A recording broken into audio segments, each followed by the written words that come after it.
bobal. Tunakimbia masasi. Batu bobal. Wana muziki. Bobal. Ukabona Franglish hapa. Batu wale.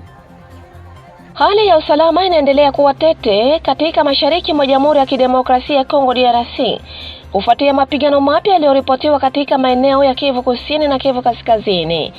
Mapigano makali yameripotiwa Jumapili tarehe mosi Machi mwaka 2026 katika maeneo ya Aenge na Kagenge karibu na Minembwe kwenye nyanda za juu za Fizi, mkoani Kivu Kusini.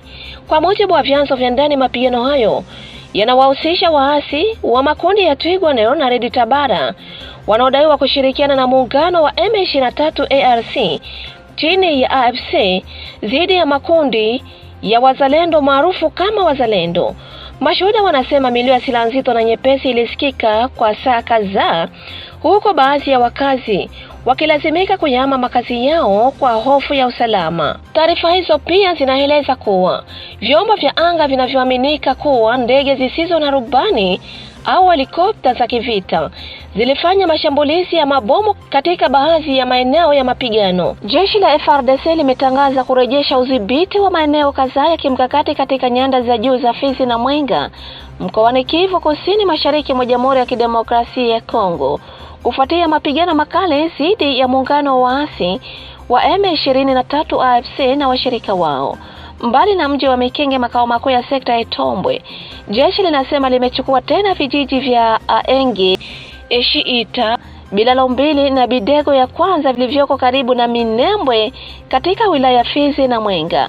Kwa mujibu wa taarifa ya kijeshi kuhusu operesheni ya Sokola ya pili mkoani Kivu Kusini, FARDC inadai kuwa ilichukua hatua hiyo baada ya kile ilichokiita kama ukiukaji mpya wa makubaliano kusitisha mapigano iliyofanywa na waasi katika eneo la Nyawaranga wilayani Fizi. Taarifa iliyosainiwa na msemaji wa operesheni hizo, Luteni Mbuikalo Njurije, na inaeleza kuwa jeshi lilijibu mashambulizi na uchokozi wa adui kabla ya kuanzisha mashambulizi ya kushtukiza iliyosababisha kurejeshwa kwa maeneo hayo.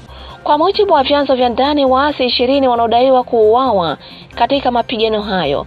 Wapiganaji 6 wa M23 AFC wamekamatwa. Silaha na vifaa kadhaa vya kijeshi vimekamatwa na jeshi. Mapigano hayo yalihusisha FARDC dhidi ya makundi ya Twirwaneho na Red Tabara yanayodaiwa kushirikiana na M23 na muungano wa AFC. Jeshi linaeleza kuwa kurejeshwa kwa vijiji hivyo ni hatua muhimu katika kuimarisha usalama wa nyanda za juu za Minembwe na maeneo jirani, wakati hali ya usalama ikiendelea kuwa tete katika baadhi ya maeneo ya Kivu Kusini.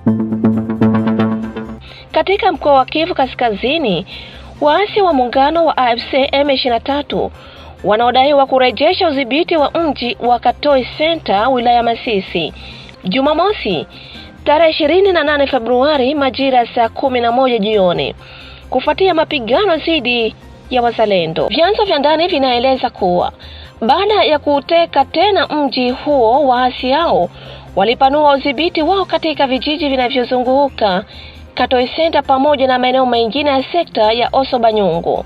Mapigano yaliendelea tena Jumapili katika mihimili ya Katoi Bitoi, huku milipuko ya silaha nzito na ndogo ikiripotiwa tangu alfajiri katika eneo la Bitoi ndani ya Ufamadu ya pili. Mashambulizi pia yameripotiwa katika vijiji vya Ndete na Muhanga, Mashabi pamoja na Lukole huku Banyungu. Baada ya zaidi ya siku 10 za mapigano yasiyokoma katika Masisi, hali ya kibinadamu inaendelea kuwa mbaya. Mamia ya familia zilizokuwa zimeanza kurejea makwao Katoi Center zimelazimika tena kukimbia makazi yao. Kwa mujibu wa mashirika ya kiraia, asasi za kiraia zimeripoti visa vya utekaji vinavyodaiwa kufanywa na pande zinazozozana pamoja na tuhuma za raia wanaoshukiwa kushirikiana na upande wowote kuwindwa au kuuawa bila kufikishwa mbele ya sheria. Wakati mapigano yakiendelea katika sehemu mbalimbali za Kivu Kaskazini na Kivu Kusini, hofu inaongezeka kuhusu kuongezeka kwa wakimbizi wa ndani na kuzorota zaidi kwa hali ya kibinadamu katika eneo hilo.